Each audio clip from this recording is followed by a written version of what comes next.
Okay, let's do it. Let's break down the Legend of Ruby Sunday trailer, because there's quite a bit in this trailer that's key to what is actually going on here. And I just want to talk about some of the frames. I've got this Next Time trailer from the Doctor Who YouTube channel, so I'll give credit to them. This is the one that shows up after the episode of Rogue is finished. Got it in full HD, going to play it back in slow-mo, catch every little frame that we can and discuss it. So let's see what's hiding in this trailer. So the first thing I want to point out is this Next Time trailer starts off with the TARDIS going through the vortex. Now, RTD has already told us that these sparks here coming off the TARDIS is important. So that's why this is included in this trailer, because this is actually going to mean something. Now, for us, in Doctor Who, the TARDIS going through the vortex has always just been a, if it's red, it's going forward in time. If it's blue, it's going back in time.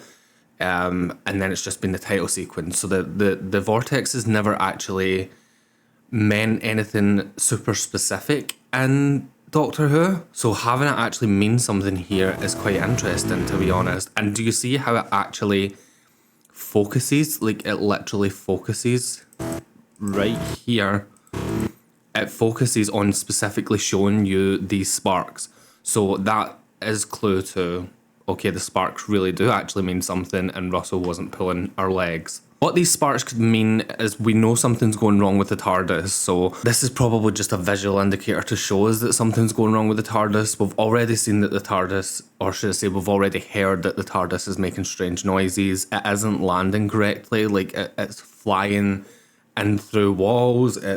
They literally had to open the doors in this episode to unit for the Doctor to fly right through into the unit building. Yeah, we know that the TARDIS isn't landing correctly. And the Devil's Cord also made a weird noise. The Doctor says that it's like indigestion for the TARDIS. So yeah, we know there's definitely something wrong with the blue box. Next, we get to start seeing the appearances of Susan Twist's characters. So what you want to bear in mind here is we only actually get to see the appearances that the Doctor and Ruby have actually witnessed themselves. So this is the first one from the episode Space Babies. And then the next one that we get to see is from the ambulance in Boom. So because the Doctor and Ruby were standing with their back towards Susan Twist in the Devil's Cord, they didn't know she was there. They didn't actually witness this character. So they can't actually recall back on that memory, which is quite a clever thing to do. The next one that we get is from Dot and Bubble with Penny Pepperbean. This one I do want to talk about, because this one is an intriguing thing that I heard the Confused Adipose talk about, and it's something that I never thought about until they had actually mentioned it. This character has got specific details. So she is age 62, which means she's lived on the homeworld for 62 years. She's also got a daughter.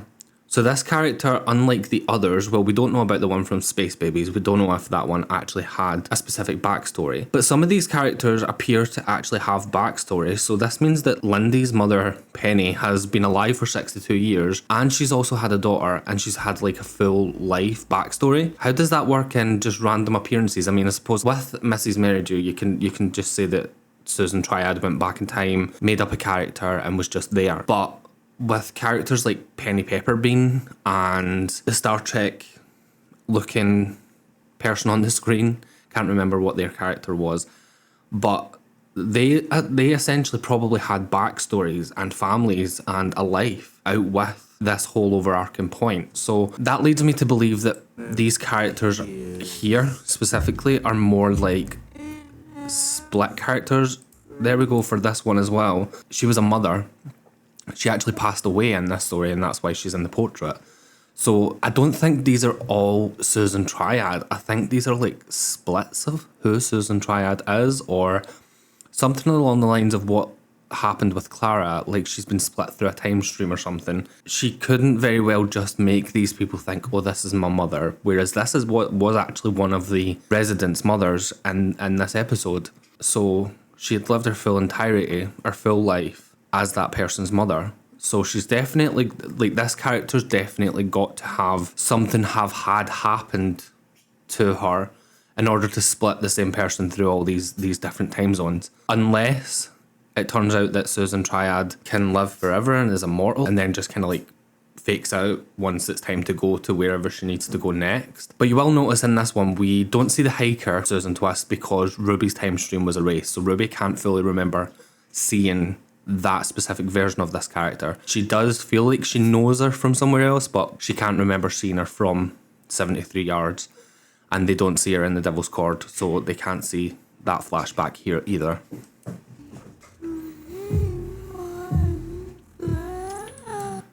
We then get ᴍᴛᴄᴅ. She is saying some interesting things here. In every dream, I'm there. So does this mean that ᴍᴛᴄᴅ can see her other versions of herself while she's in a dream state? Because if that's possible, then that could be what's causing these other realities, and the Doctor and Ruby just so happen to keep landing in them. We could very well have just experienced a full dreamlike season where every episode has been created either via a story or a dream. And we know that there's been a lot of theories based around about Ruby potentially being the god of stories. So if Ruby has seen ᴍᴛᴄᴅ, which she most probably will have because Triad Technologies was already labelled in the church on Ruby Road, it was posted over the buses, she's probably seen ᴍᴛᴄᴅ on the TV. And if you think about every other episode, they all seem related somehow into what Ruby's interested in. So we know that Ruby watches Bridgerton, that's why the episode was so like Bridgerton potentially, and all the other episodes do seem to be related in some way to Ruby.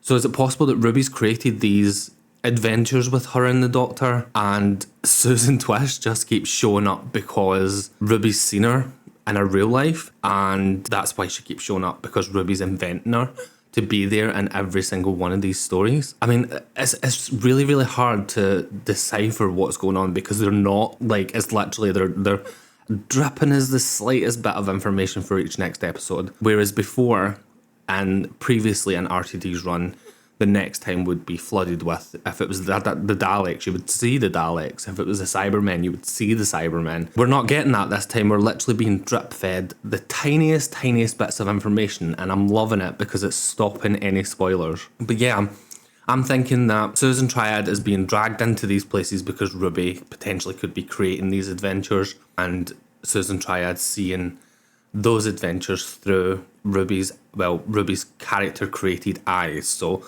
she is seeing that adventure through every character Ruby's created for her, or whoever's created the dream world. Slightly similar theory. And then we get this horrific version. I'm not going to be able to pause this on time. Okay, so then we get this horrific version, okay? So I've seen that some people are claiming that these are pyramids, but if you look over this side, there's mountains as well. So I think this is just generally mountains, and the clouds just make it look as if it is actually triangular. Because if you look, the actual mountain itself ends here. So it just looks as if it's triangles. It could be pyramids. The bottom part here does very much look square, like a pyramid would. But I don't think these are pyramids. I'm going to throw it out there. I do not think this is anything to do with Sutekh or Omega or any of those gods. I think my theory of Hecuba is still possible. Although looking up Hecuba or Hecubus and looking for a version of Hecuba isn't possible, because Hecuba was a Greek god. So that character wasn't specifically supernatural. But in the Doctor Who world, Hecuba was made the Queen of Time. So that then makes her supernatural. And this very well could be what Hecuba is designed to look like. I'm not going to lie, we have never seen, I don't think, a character that actually looks like this. Apart from, she does look very Davros-y. I know she's not Dalek, I know that, but it does look, like down here specifically, like the dark outfit and stuff, it does look very Davros-y. But I still feel like this potentially could be Hecuba, the Queen of Time. So you've got the crown, indicating she's a queen, and they've just made her look very, very evil. I don't see any purple, which is kind of what the audiobooks had went for, a purple theme. Doesn't necessarily need to be purple. It could be any colour, whatever they decide the design for this character needs to be.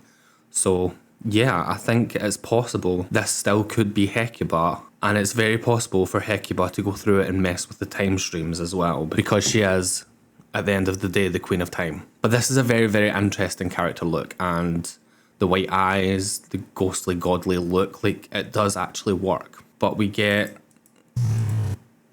this image as well, which is been said to look a little bit like Sutek, but Sutek's got green eyes. I don't see any resemblance to any. I feel like people saying it's Sutek is just wishing this character back into existence, forgetting that the character was left to die in the pyramids. Just throwing that out there as well. I genuinely think that RTD is going down a new route that has never been really explored before here. Most of the season has been like that. The only episode that felt slightly Doctor Who as normal was Rogue. Rogue is the only one that felt like an average Joe normal Doctor Who episode. So the next line that's said there is she doesn't know why. So I would say that means Susan Triad doesn't know why she keeps appearing in these dreams. It's the only thing that kind of makes logical sense to the trailer. We then get a flash of a different... It's going to be hard for me to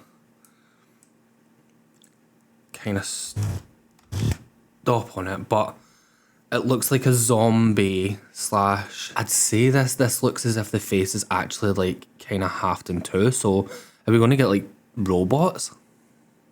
It looks like a Terminator. I'm not even joking. This literally looks like a Terminator. But it also looks as if it could be clockwork related as well, because it is definitely robotic. It's the exact same character as we just seen with the horns, but this one's like a broken down version of that character. So I don't know, it looks Terminator-y. That's the best thing that I can give, is definitely robotics here. But that makes sense because we've got S-Triad technologies, which makes sense. It makes complete and utter sense for robots to be involved in this story.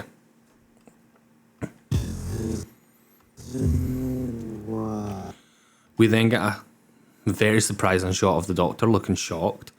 Seems to be two of the favourite things for this incarnation of the Doctor to do: look shocked and cry.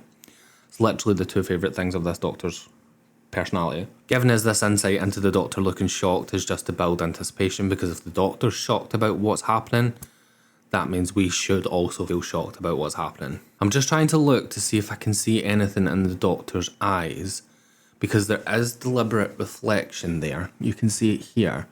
I would need to take that image and enhance it to see if I can see what's actually there.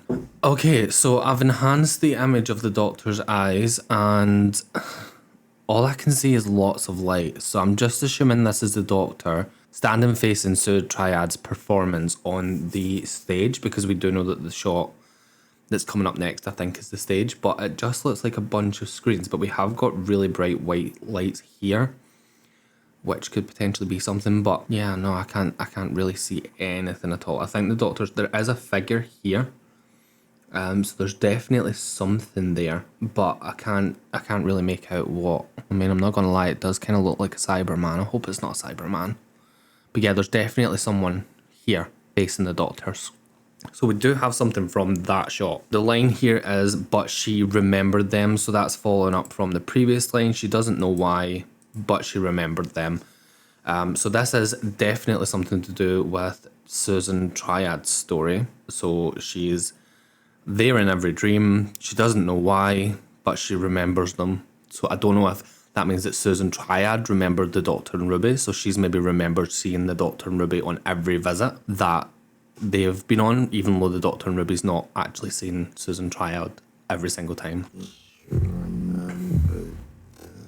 And then we have Mel doing the Doctor thing. They actually get her screaming in this episode, which is funny, because that's what she used to do. We also have this glowing figure, so I don't know if this is what the Doctor's actually standing looking at when we see that reflection in his eyes. There's also crew members and stuff like that as well, so this is obviously a televised performance of some kind. This potentially could be Susan Triad. It does look... There was a comment that I'd read that it looked similar to the Passengers, and it could very well be related to the Passengers. Remember, RTD says that the Timeless Child is going to be acknowledged, and the Passengers are a great way to either end a story, get rid of a demon you can't get rid of, but it also is a good way to travel as well. So yeah, potentially could be a passenger. It does look similar, I will give that one. It does look similar to the mummies that are seen in the pyramids of Mars with Sutekh, but I don't think it is that. I really, really don't.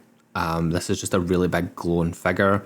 Could be robotics. It is a performance from Triad Technologies, so it could be a demonstration of robotics, but it could be robotics in some standard that the Doctor recognises, like we've seen with Cybus Industries, something similar to that. But the fact that Mel is in this is fantastic. Love the fact they've managed to bring back Mel.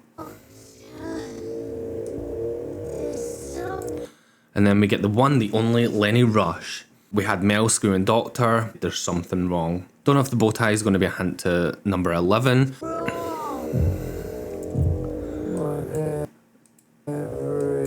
So whatever it is coming through. Another thing that I want to point out here is the it has been says that there's some kind of time portal. Yeah, so they're using a time window to look through Ruby's past. To try and discover who Ruby's parents is, figure out a little bit more about Ruby's life. Time window sounds to me, whatever it is, it's coming through. That's literally, so we have Ruby, they're watching the time window.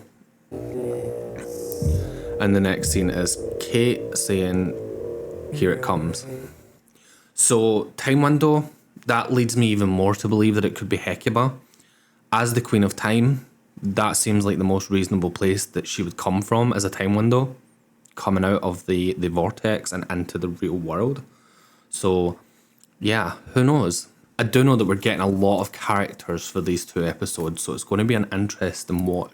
I think it's going to be a good season finale, to be honest. A 14-second trailer, but if you take out all of these black spaces in between, the trailer's like probably about 10 seconds long, maybe less. Nothing seems to actually give anything away, and I'm really, really enjoying the fact that that's the case, because I used to hate when Doctor Who gave you its next time and you knew what the story was going to be about. Like, this time we've seen the villain, but we don't have a clue who the villain is, which is helpful. Whereas if you give us the next time and show us the Daleks, we know what the Daleks do, we know how the Daleks work, so we know how the stories kind of unfold. Whereas in this context, it works. But I feel like if you're going to do an episode with, like, say, the Daleks, hide the Daleks, don't tell us they're there, because that's going to make it even more of a surprise when we get that entrance from the Daleks or the appearance wherever they come on. I don't think that this episode's anything to do with the Daleks. I don't think it's anything to do with the Cybermen, the Master, the Rani, Sutekh, Omega. I don't think any of those characters are going to show up. Yeah, it's hard to call this one. I'm looking forward to this episode though, and I'm looking forward to going back through Ruby's past to potentially kind of unfold on who her parentage could be, where she came from. I do like the theory that she came from the Space Babies episode, so she came from the baby farm. Someone put her on the church step on Earth.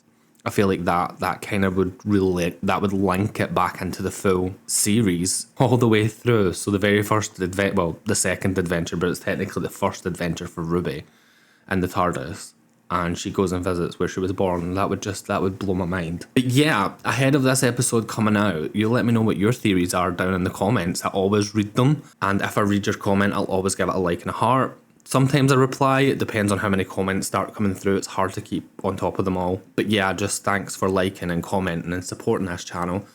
Don't forget to join as a member if you want to gain the special badges that come with that. And yeah, subscribe. And I'll see you all in the next one. Bye.